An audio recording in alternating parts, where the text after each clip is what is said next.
Oke, kita masuk ke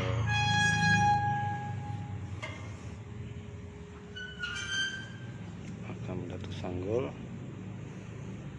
Makam beliau.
Datu Sanggul adalah salah seorang ulama besar Sufi.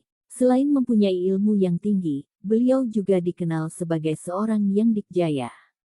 Beliau bernama Muhammad Abdus Samad. Pada satu riwayat beliau bernama Ahmad Sirajul Huda, dan konon beliau berasal dari Sumatera, tepatnya di Palembang, dan hidup sekitar abad 18 Masehi. Datu Sanggul seorang yang sangat gemar menuntut ilmu, dimanapun beliau mengetahui keberadaan seorang ulama karismatik yang mumpuni dan sakti, beliau tidak segan-segan mendatanginya untuk berguru kepadanya. Sekalipun guru tersebut jauh berada dari tempat kediamannya. Untuk memperdalam ilmunya, Abdus Samad muda tak segan untuk pergi melanglang buana hingga pada akhirnya beliau sampai di Muning, untuk berguru kepada Datu Suban yang masa itu dikenal sebagai orang yang memiliki ilmu yang sangat dalam dan tinggi. Sekarang Muning berada di Kabupaten Tapin, Rantau Kalimantan Selatan. Datu Sanggul wafat dan bermakam di daerah Kabupaten Tapin. Ketakwaan ketulusan hati dalam beribadah dan dalam menegakkan kalimat Allah serta kedikjayaan membuatnya terkenal hingga kemana-mana.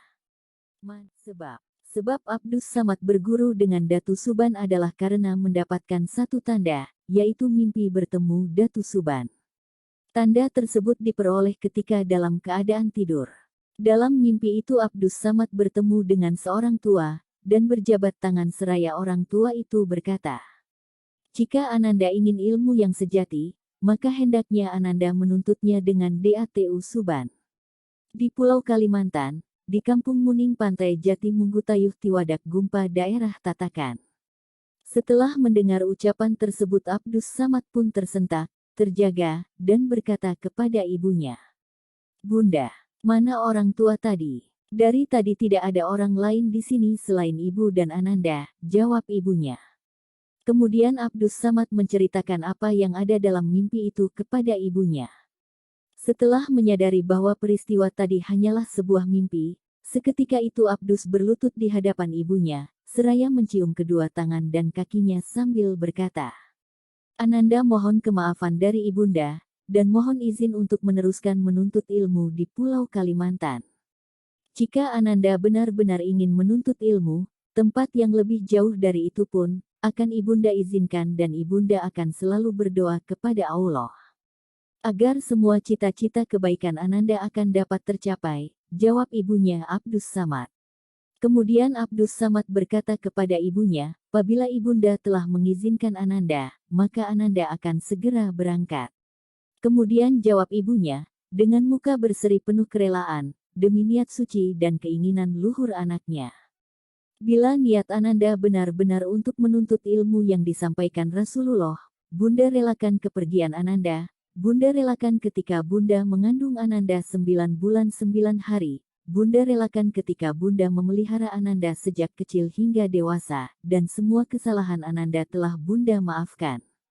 Abdus Samad memeluk ibunya untuk menyampaikan salam perpisahan.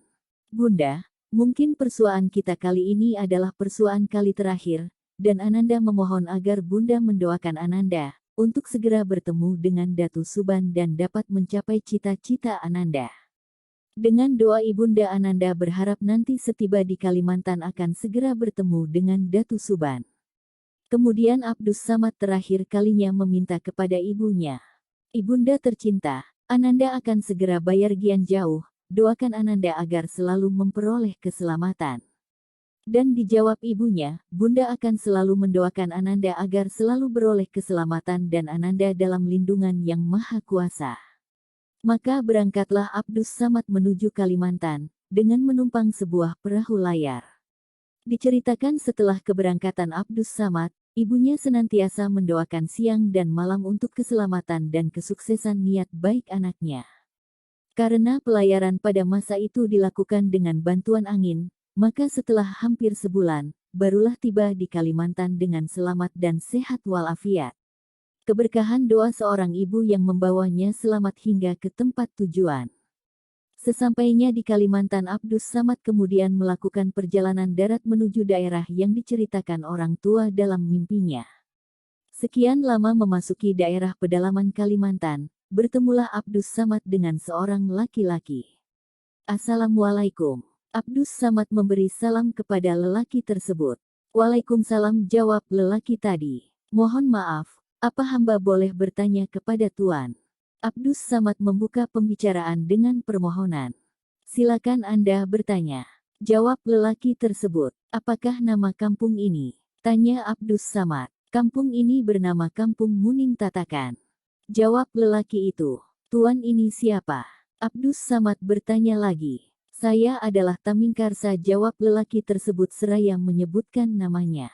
Dan Anda siapa dan berasal dari mana? Sambung Tamingkarsa.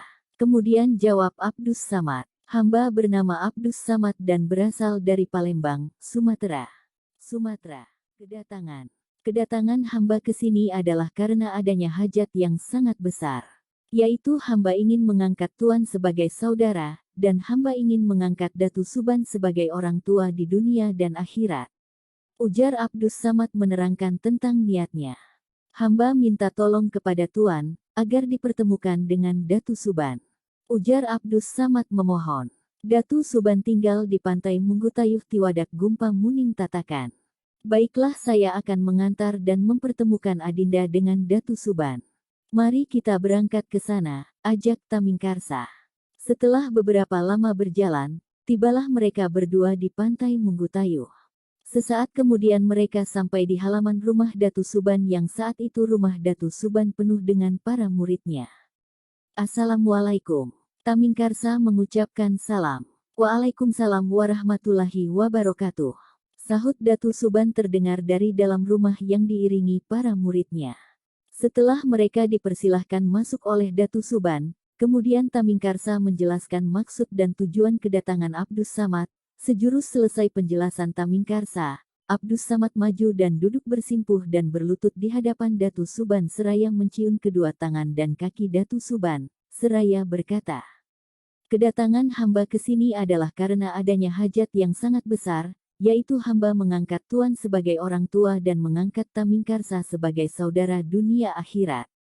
Tempo hari sewaktu hamba masih berada di Palembang, selesai sholat fardu zuhur, dalam keadaan antara tidur dan tidak, hamba ditemui seorang tua yang mengatakan, kalau hamba ingin menuntut ilmu yang sejati, hendaklah hamba menuntutnya di Muning Pantai Munggutayuh Tiwadak Gumpa Tatakan di Pulau Kalimantan.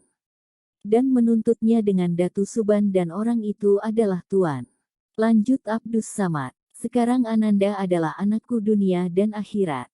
Jawab Datu Suban. Memenuhi permohonan Abdus Samad. Menurut keterangan Mawardi Bingung Lasan, bin Lura Asdin.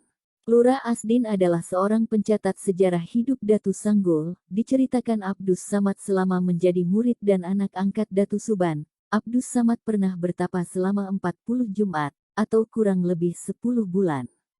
Dalam melakukan pertapaan Abdus Samad ditemani oleh salah seorang murid Datu Suban.